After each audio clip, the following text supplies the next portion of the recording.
जय हिंद मेरे प्यारे दोस्तों। मैं संदीप राठौर। मैं आज आपके लिए लेकर आया हूँ मध्य प्रदेश पुलिस कांस्टेबल वर रक्षक व जेल प्रहरी के लिए एक और एमपीजीके की बेस्ट क्लास। तो आइए हमारी इस क्लास को शुरू करते हैं हम। और दोस्तों, इस क्लास को शुरू करने से पहले हम आपके लिए लेकर आए हैं एक मोटिवेशन क्विट। तो इस पर जरा नजर डाल लेते हैं हम। इतनी मेहनत तो जरूर करना है ये दोस्त, इतनी मेहनत तो जरूर करना है ये दोस्त, जो आज तुम्हारा मजाक बनाते हैं। क्या? जो आज तुम्हारा मजाक बनाते हैं, कल वही लोग तुम्हारी तारीफ करें। तो इतनी मेहनत हमको करनी है दोस्तों।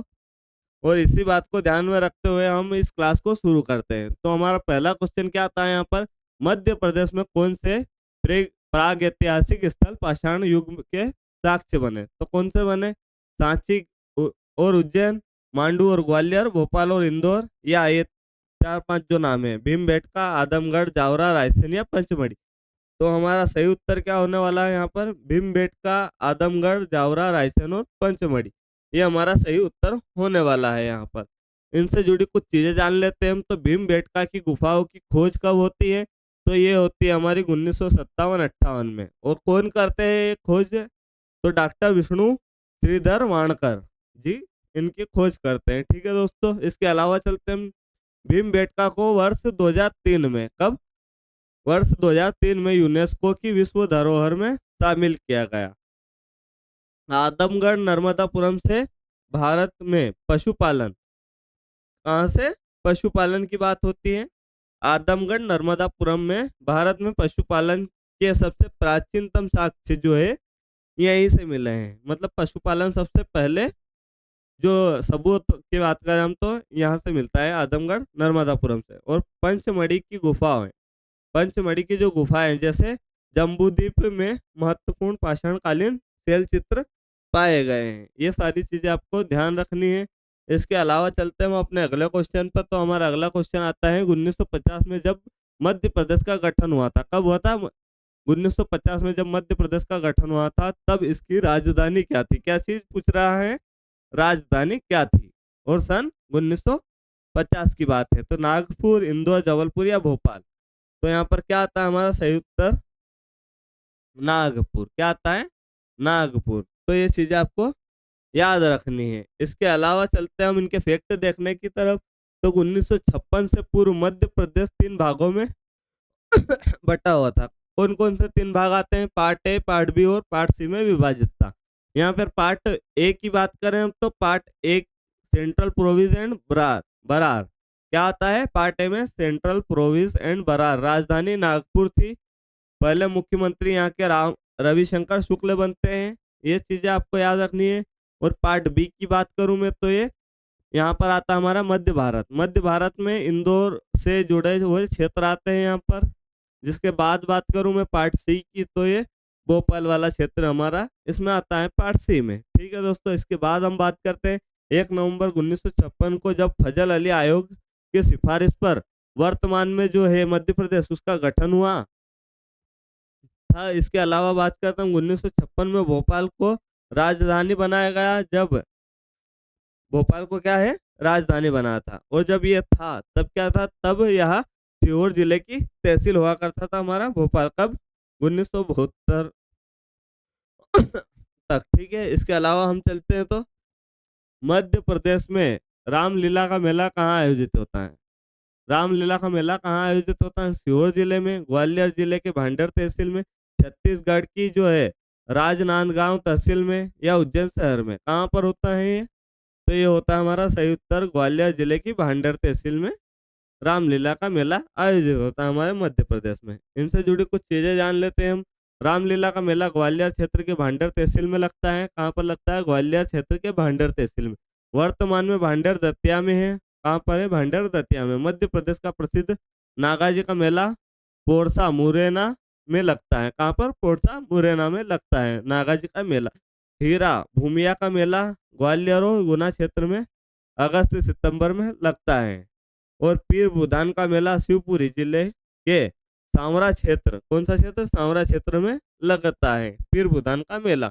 इसके अलावा चलते हैं हम अपने अगले क्वेश्चन पर। तो मध्य प्रदेश के इतिहास में टंट्या भील की क्या भूमिका थी? तो जो है किसकी बात हो रही है यहाँ पर? टंट्या भील की। किसकी? टंट्या भील की। ब्रिटिश वफादार, पश्चिमी निमाड़ के राजा, कवि और दार्शनिक, आदिवासी नेता और स्वतंत्रता सेनानी। तो ये कौन थे हमारे? ये थे आदिवासी नेता और स्वतंत्रता सेनानी थे ये। क्या? आदिवासी नेता और स्वतंत्रता सेनानी। इनको रॉबिन हुड की उपाधि भी दी गई है। किसकी? रॉबिन हुड की। ठीक है दोस्तों, टंट्या भील को आदिवासियों का रॉबिन हुड भी कहा जाता है। क्या? रॉबिन हुड भी कहा जाता है, क्योंकि वे गरीबों के मददगार थे। क्या थे?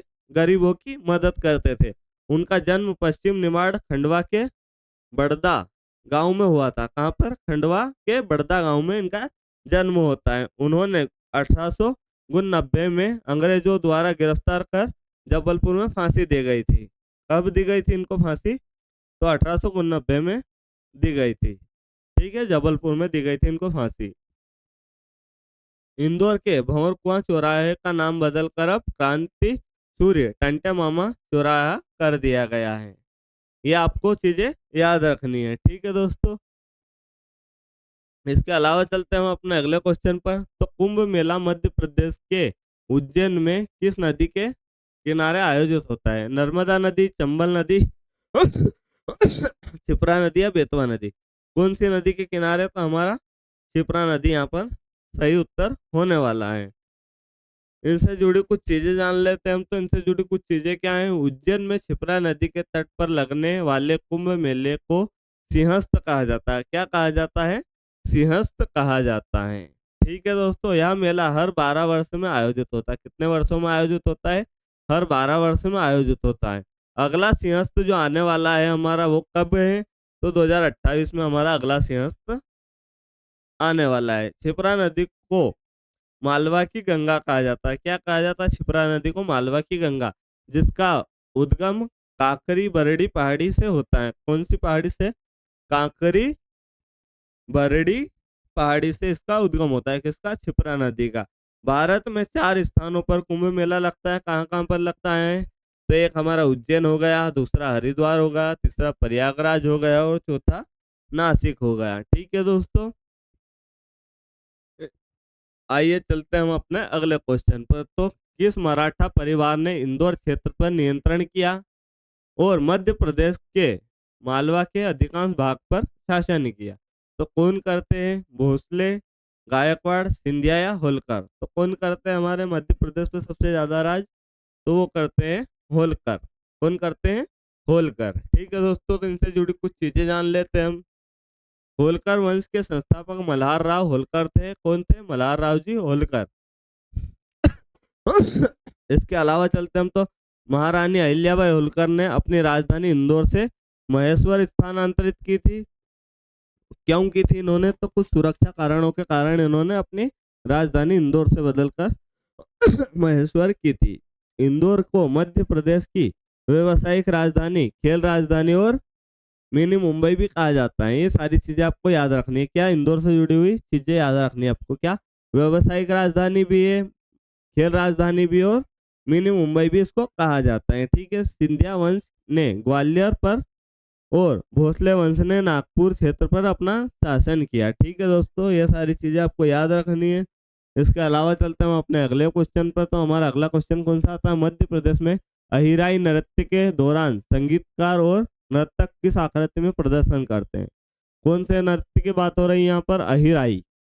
अहिराई नृत्य के दौरान संगीतकार और नर्तक कौन से आकृति में प्रदर्शन करते हैं? गोल आकृति में, त्रिकोणीय आकृति में, चौकोर आकृति में, रेखीय आकृति में?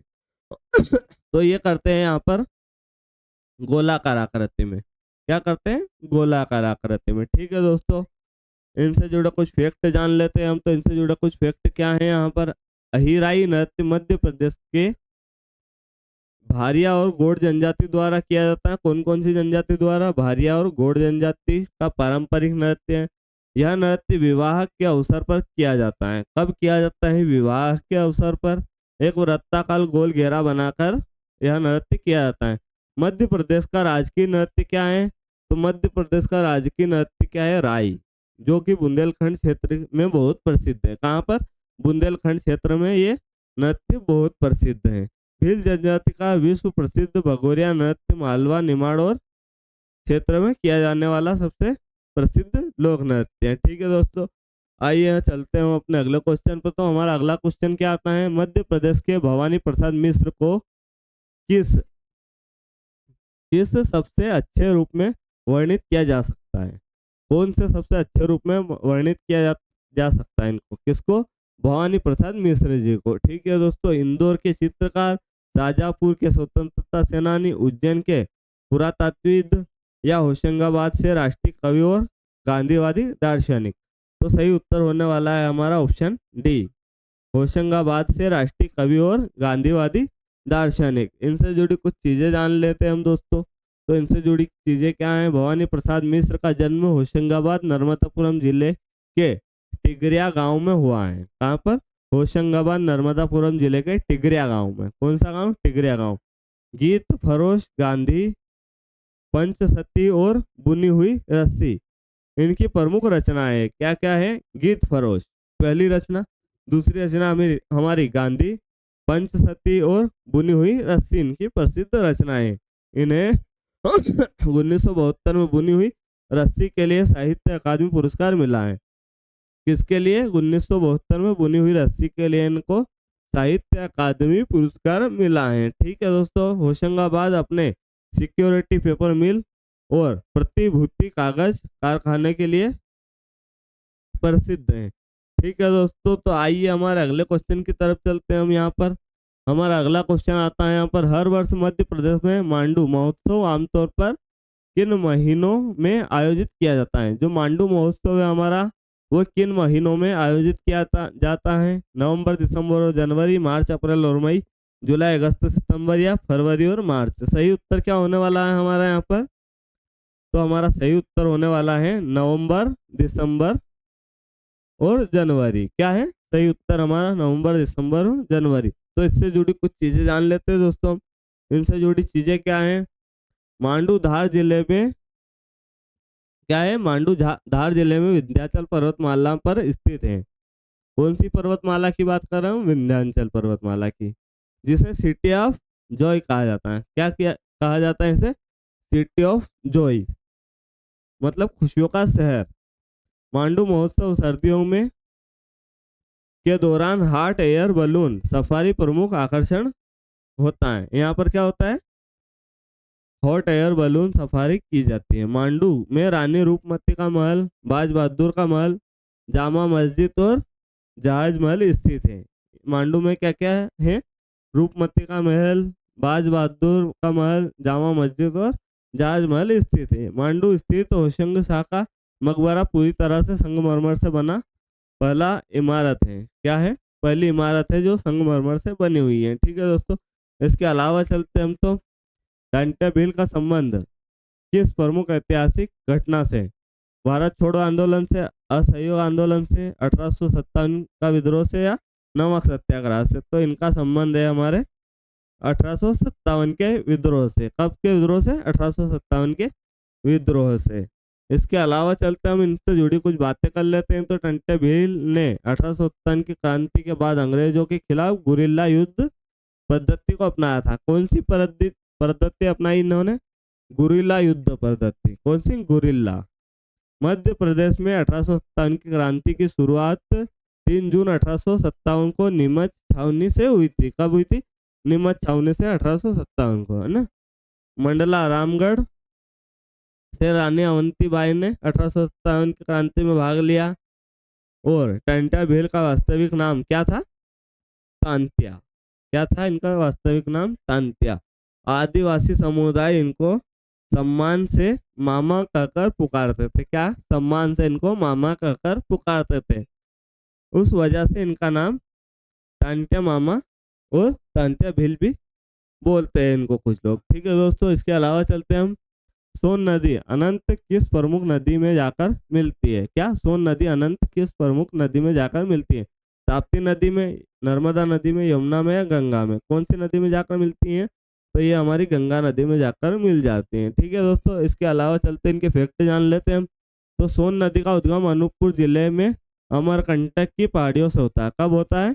अमरकंटक की पहाड़ियों से होता है। सोन नदी मध्य प्रदेश, उत्तर प्रदेश और बिहार से बहते हुए पटना के पास जाकर गंगा में मिल जाती है। कहाँ का आपका सोन नदी जो मध्य प्रदेश से उत्तर प्रदेश बिहार में बहते हुए पटना के पास से गंगा में मिल जाती है। शहडोल जिले और देवलोंद में सोन नदी पर प्रसिद्ध बाणसागर बांध स्थित है। कौन सा बांध है?